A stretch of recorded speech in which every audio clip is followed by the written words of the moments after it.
Je m'appelle Charlotte Kariboué Saïd et j'ai le plaisir, l'immense plaisir de vous présenter le livre Nouvelle génération de Tinigena, une école pour la vie, une expérience d'éducation à l'environnement et à la citoyenneté en Guinée-Bissau.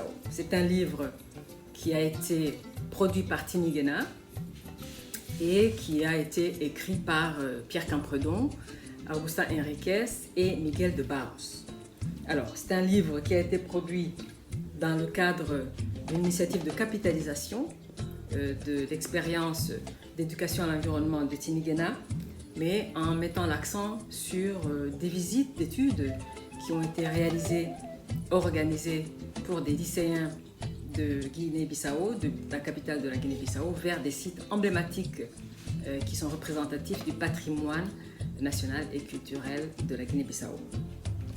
Alors, ce livre, il est une histoire, il raconte une histoire de transmission de savoir, très bien réussie d'ailleurs, mais bien au-delà, et je vais y revenir un peu plus tard.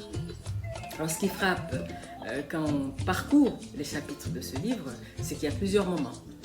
Évidemment, nous parlons ici d'un livre de capitalisation, donc il y a un retour vers le passé qui se fait, un retour avec bien sûr des mémoires, c'est-à-dire que le livre cherche à collecter, à documenter, à préserver les mémoires de ces visites et également de la nouvelle génération de Tinigena, la GNT comme on l'appelle affectueusement.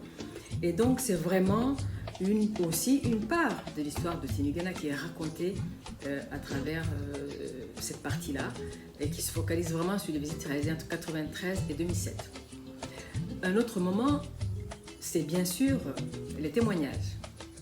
Les témoignages des jeunes, de ces adolescents, à l'époque adolescents, et également des témoignages de personnalités, d'individualités qui ont accompagné ces visites de très près. Où on voit bien sûr qu'est-ce que cette visite finalement, ces visites ont représenté pour ces jeunes. Et, bien sûr, il y a le moment de la vraie capitalisation, c'est-à-dire le moment d'analyser les impacts, d'analyser les effets de ces visites.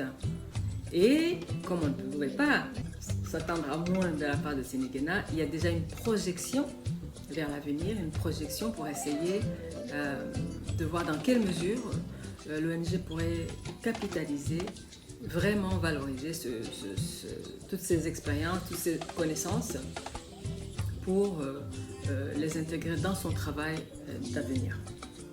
Alors moi, personnellement, ce qui m'a le plus touchée, ce sont vraiment les témoignages de ces jeunes, parce qu'en réalité, c'est des témoignages très fascinants, des témoignages très émouvants, et des témoignages qui nous plongent vraiment, non seulement dans le vécu de ces jeunes à l'époque, mais qui nous montrent également dans quelle mesure cette expérience a marqué leur vie personnelle, a marqué parfois des choix professionnels, et influence jusqu'aujourd'hui la façon dont ces personnes vivent.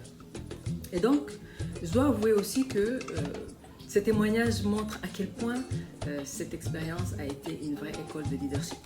J'aimerais bien citer une jeune qui a participé à cette expérience. Elle dit « La nouvelle génération de Tinigena a été une sacrée école de vie, plantant de profondes racines de solidarité et d'amour pour la Guinée-Bissau, qui ont influencé les choix de beaucoup de ces chanceux participants. Racines qui continuent à se développer et qui certainement continueront à donner des rejetons bien des années après les premières pluies. » Alors, une autre chose qui m'a beaucoup frappée, c'est qu'aujourd'hui, les fondateurs de la GNT ont l'âge qu'avaient les fondateurs de Tinigena à l'époque, au moment du lancement de cette expérience. Donc, et je me dis, quelle coïncidence. Et comme je le disais tout au début, en réalité, lorsqu'on regarde le contenu de ce livre, on se rend compte que la transmission n'a pas été seulement une transmission de savoir, ça a été également et surtout une transmission de valeurs, une transmission de savoir-être. On peut parler d'un véritable passage de témoin intergénérationnel. Je terminerai en disant que ce livre constitue une précieuse référence qui va sûrement servir à d'autres acteurs de l'éducation à l'environnement et à la citoyenneté en Afrique et bien au-delà. Je vous remercie.